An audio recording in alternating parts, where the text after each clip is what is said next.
है। मैं हूं दीपक चौरसिया। आज की बहस है यूसीसी यानी यूनिफॉर्म सिविल कोड यानी समान नागरिक संहिता पर, यानी सबके लिए एक समान कानून, जिसका मिनी वर्जन आज उत्तराखंड सरकार ने विधानसभा में पेश कर दिया। आगे सवाल यह है कि जब धामी का यूसीसी ऐसा है तो मोदी का यूसीसी कैसा होगा।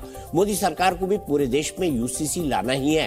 राम मंदिर और 370 के बाद यही उसका तीसरा वचन है जो पेंडिंग है। लॉ कमीशन सुझाव इकट्ठे कर रहा है। अब आपको उत्तराखंड सरकार के यूसीसी की खूबियां बताते हैं।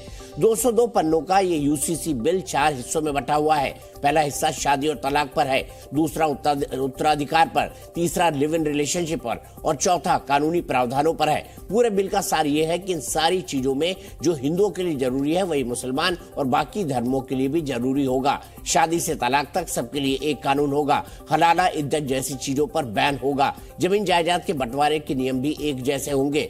बिल उत्तराखंड में आया है लेकिन विरोध देश भर में हो रहा है।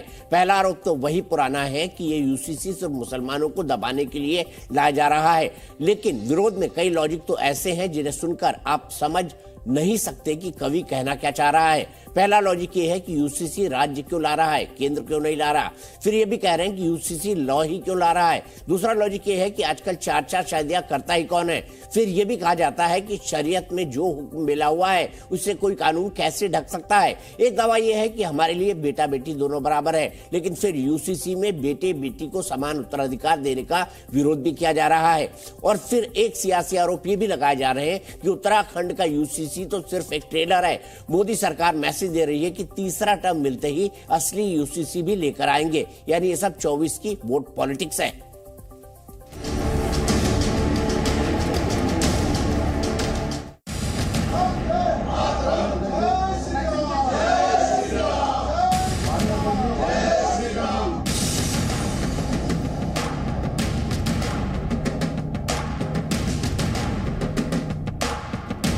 समान नागरिक संहिता उत्तराखंड विधेयक 2024 को प्रस्तावित करने हेतु सदन की अनुज्ञा चाहता हूँ।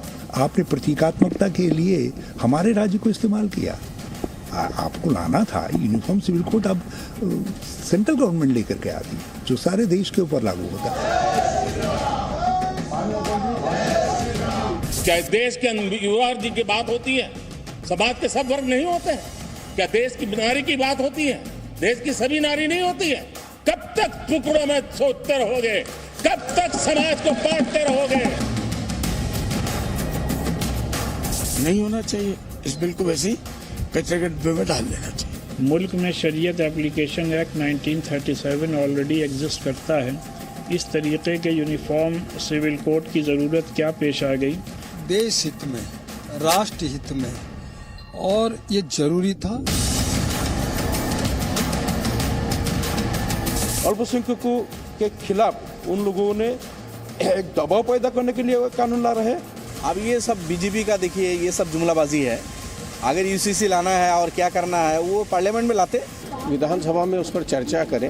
अगर कोई आपका औचित्यपूर्ण कोई सुझाव होगा तो उसको उसमें सम्मिलित कर लिया जाएगा। उसमें कुछ कानून ऐसे हैं जो पुरानी हिदायत के खिलाफ, तो हम उसे मानने को तैयार हैं। विरोध वो कर रहे हैं जो बिल को समझ नहीं पाए हैं। भारतीय जनता पार्टी आने वाले चुनाव में अपने को बचाने के लिए तमाम इस तरह के हथकंडे अपनाएगी। 75 साल लग गए। हमारी वह मुस्लिम बहनें 4-4 विवाह होते हैं, किस प्रकार का उनका उत्पीड़न होता है। आज वह विरोध समाप्त हुआ है। सरकार ये नहीं बता पा रही है कि यूनिफॉर्म सिविल कोड आएगा तो क्या हिंदू मैरिज एक्ट खत्म होगा, हिंदू एडॉप्शन एक्ट निकालोगे आप, क्या गोवा का सिविल कोड खत्म कर देंगे आप। परिवार के एक सदस्य के लिए एक कानून हो, परिवार के दूसरे सदस्य के लिए दूसरा कानून हो, तो क्या वो घर चल पाएगा? क्या फिर ऐसी दोहरी व्यवस्था से देश कैसे चल पाएगा?